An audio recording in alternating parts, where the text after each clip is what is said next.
Salut tout le monde, aujourd'hui on va plonger au cœur de nos machines pour découvrir un des secrets les mieux gardés de toute la technologie numérique. Les circuits logiques et la logique booléenne.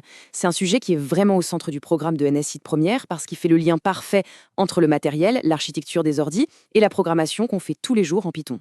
Alors, on va partir d'une question qui a l'air toute simple. Comment une machine fait-elle pour penser? Quand votre smartphone ou votre ordinateur exécute un programme, comment il fait pour prendre une décision? Il n'a pas de cerveau, pas de conscience. Alors, quel est le mécanisme derrière tout ça? Pensez-y une seconde. Chaque fois que vous likez une photo, que vous lancez une recherche sur Google ou que votre personnage dans un jeu vidéo décide de sauter, eh bien, tout ça, ce sont des milliards et des milliards de micro-décisions qui sont prises à chaque instant. Et tout part exactement du même endroit. Et cet endroit, ce point de départ, le voici. Si on pouvait zoomer à l'intérieur d'un processeur, on trouverait cet élément minuscule, mais absolument fondamental, le transistor. En gros, c'est juste un interrupteur électrique microscopique. Il peut soit laisser passer le courant, soit le bloquer. C'est la brique de base de tout. Et cet interrupteur, il est super simple. Il ne connaît que deux positions. Soit il est allumé, on, et dans ce cas on dit qu'il vaut 1, soit il est éteint, off, et là on dit qu'il vaut 0. Et voilà, c'est la naissance du langage binaire, le seul et unique langage que la machine comprend. Une tension électrique haute, c'est un 1. Une tension basse, c'est un 0. C'est aussi simple que ça. Ok, donc on a des milliards de petits interrupteurs qui peuvent être à 1 ou à 0. Super. Mais comment on fait pour leur faire des choses un peu plus intelligentes? Eh bien, il nous faut des règles, une sorte de grammaire. Et c'est là qu'intervient la logique booléenne. C'est elle qui va nous permettre d'assembler ces interrupteurs pour qu'ils commencent à raisonner. On commence avec la brique la plus simple de toutes, la porte logique non. Son job est hyper basique, elle inverse systématiquement ce qu'on lui donne. Si un 1 arrive en entrée, il ressort en 0. Si un 0 arrive, il ressort en 1. C'est un peu l'esprit de contradiction incarné dans un circuit.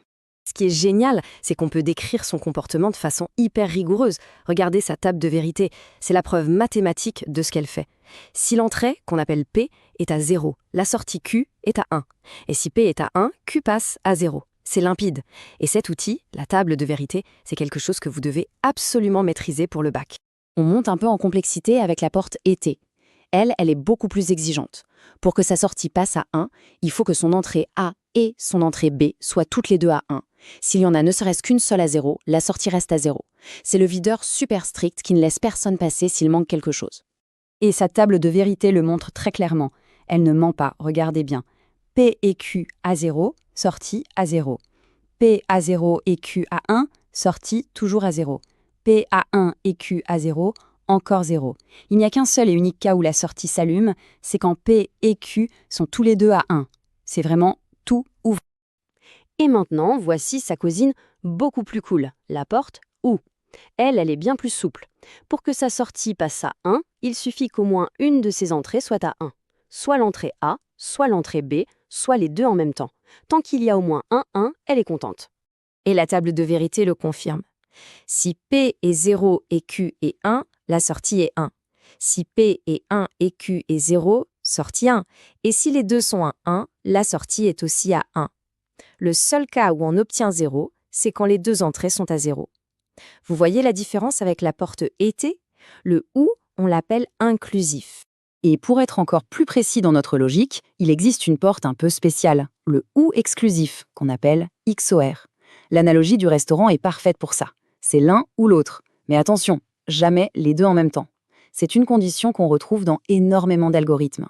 Le truc à retenir ici, et c'est ce que montre sa table de vérité, c'est que la sortie du XOR est à 1 seulement si les entrées sont différentes. Regardez, un 0 et un 1, ça donne 1. Un 1 et un 0, ça donne 1. Mais si les deux entrées sont pareilles, que ce soit 0 et 0 ou 1 et 1, alors la sortie retombe à 0. En fait, le XOR, c'est un excellent détecteur de différence. Bon, maintenant qu'on a nos briques de base, nos fameuses portes non, et, OU et XOR, on va pouvoir commencer à construire des choses bien plus intéressantes. On va voir comment, avec juste ça, on peut fabriquer une machine qui sait calculer. Ok, l'objectif est clair, on veut construire un circuit capable de faire une addition en binaire, exactement comme le fait un processeur. On va y aller pas à pas. D'abord, on va construire un circuit simple, un demi-additionneur. Ensuite, on assemblera ces demi-additionneurs pour créer un additionneur complet qui pourra gérer des additions plus complexes avec des retenues. C'est vraiment la base de tout le calcul informatique. Et voilà notre premier vrai circuit intelligent, le demi-additionneur. Il prend 2 bits en entrée, E0 et E1, et il nous donne 2 sorties, la somme S et la retenue C pour carry en anglais. Et regardez bien de quoi il est fait. Une porte XOR et une porte E. On est tout simplement en train d'assembler nos briques logiques. Mais le demi-additionneur, il a une petite faiblesse. Il ne sait pas quoi faire si une retenue arrive de l'addition d'avant. C'est là que l'additionneur complet entre en jeu. En combinant intelligemment 2 demi-additionneurs et une porte OU, on obtient un circuit qui peut non seulement additionner 2 bits, mais aussi prendre en compte une retenue. Et avec ça, on peut additionner des nombres de n'importe quelle taille. On vient de créer une véritable unité de calcul. Ok, attention, concentration maximale. Ce qui vient maintenant, c'est peut-être le moment le plus important de cette analyse. C'est le moment où tout va prendre son sens pour vous, en tant que futur spécialiste du numérique. On va enfin faire le pont entre ces circuits physiques, le hardware, et le code Python que vous écrivez, le software. D'un côté, on a nos portes logiques, gravées dans le silicium des processeurs. Et de l'autre, dans notre code Python, on a des outils qui s'appellent les opérateurs bit à bit. Et là, magie. Le AND en Python fait exactement la même chose qu'une porte ET. Le OR fait la même chose qu'une porte OU. Le K correspond au XOR et le NON au NON. C'est un miroir parfait entre le matériel et le logiciel. Ce qui veut dire que quand vous utilisez ces opérateurs dans un programme Python, vous ne faites pas juste de la programmation de haut niveau. Vous êtes en train de piloter directement la logique fondamentale du processeur qu'on vient de décrire. Ça donne un contrôle très très fin sur les données, c'est une compétence extrêmement puissante. Allez, pour finir, on se fait une petite fiche de révision spéciale pour ton épreuve de NSI au bac. C'est le moment de bien synthétiser tout ce qu'on vient de voir pour être sûr que les idées sont bien en place. Voilà la checklist des termes que tu dois maîtriser sur le bout des doigts. Il faut être capable de définir chacun de ces mots, de dessiner les symboles des portes logiques et de refaire sans hésiter leur table de vérité. Le demi-additionneur et l'additionneur complet, ce sont des schémas ultra classiques qui peuvent très bien tomber le jour de l'épreuve. Et pour finir, quelques conseils de pro pour faire la différence le jour J. Ne vous contentez pas d'écrire du code ou de dessiner un circuit. Expliquez toujours pourquoi vous avez choisi cette porte logique ou cette structure. Pensez bien à tester vos programmes avec des cas un peu tordus, comme des 0 ou des 1. Et surtout, n'oubliez jamais qu'un bon schéma vaut souvent bien mieux qu'un long paragraphe pour expliquer votre pensée.